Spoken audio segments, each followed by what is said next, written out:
right. These are sensitive topics, and I just want to thank you all for allowing me to have the space to talk about my story. So, a little bit about my story. Where did it begin? Well, my parents, Harshad and Deepa, immigrated to New York from India in the mid-1980s. And when I was about 5.5 years old, I desperately wanted a friend to play with, and my sister Rupal was born. She wasn't quite the playmate I anticipated because she was an infant. And then when I was 8, we welcomed our youngest sister, Hina. Rupal, Hina, and I shared an undeniable bond, first as sisters and then, of course, as friends. I will say, as the eldest daughter of parents who immigrated here, I definitely felt really intense pressure to set a good example. And overall, I would say we were really a happy family, and looking at us, you would think that we were just this really happy family. We were all really in sync with each other, but if you peeled back a layer and took a closer look, I think that you would see that there was a significant amount of intergenerational trauma that resulted from my parents immigrating here, and mental health and addiction that ran in our family.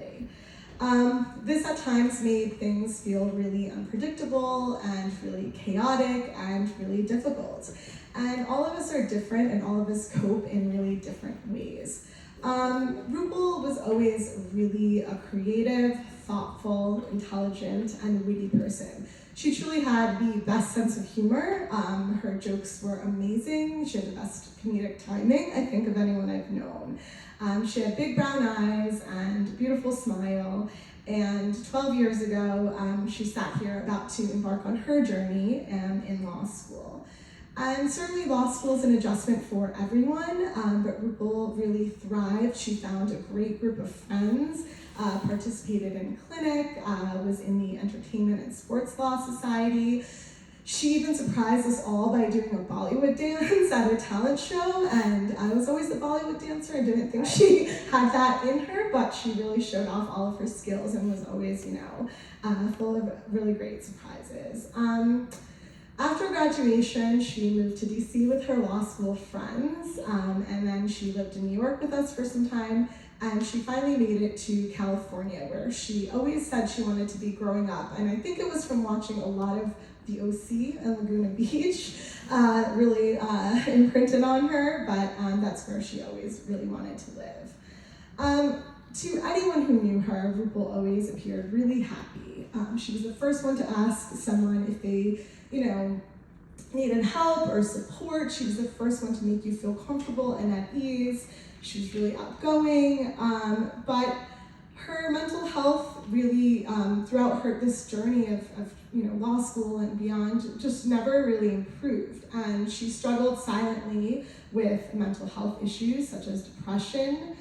She struggled with a significant eating disorder, and she struggled with just not feeling good enough.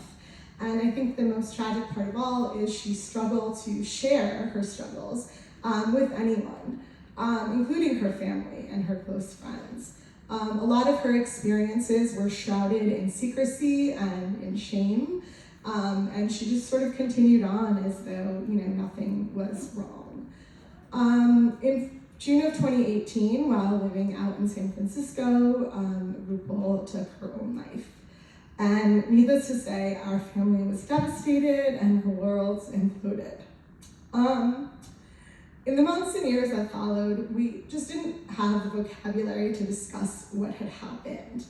And we really weren't able to talk about what happened and acknowledge why this happened.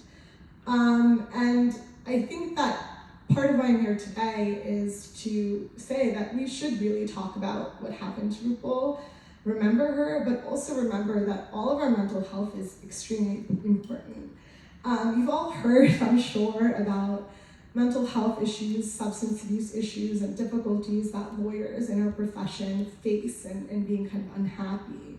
And needless to say, the past 2.5 years have only exacerbated that. We've all had to really struggle during this pandemic we've had, and I think that it's important to remember that we all have to really prioritize our mental health and take care of ourselves, and not only ourselves, but each other.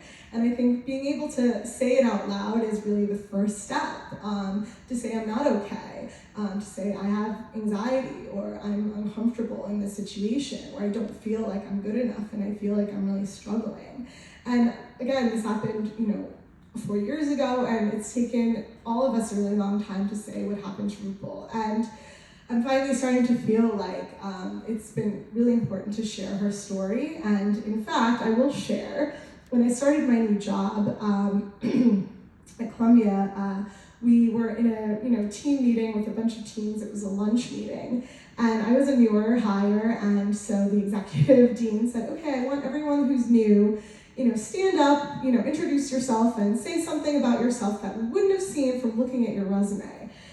So I just took inventory of the room, and I stood up and I said, my name is Chola, and I shared about RuPaul and that I have 2 sisters and one passed away, but that it's really opened me up to talking about mental health, talking about suicide, and talking about grief and the struggles that we face, and I feel like it's just a really big part of my life.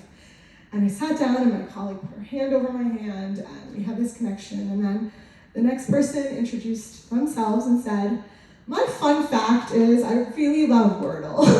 And I said, I didn't realize it had to be a fun fact. This is a problem with icebreakers. There's not enough parameters, but it certainly broke the ice.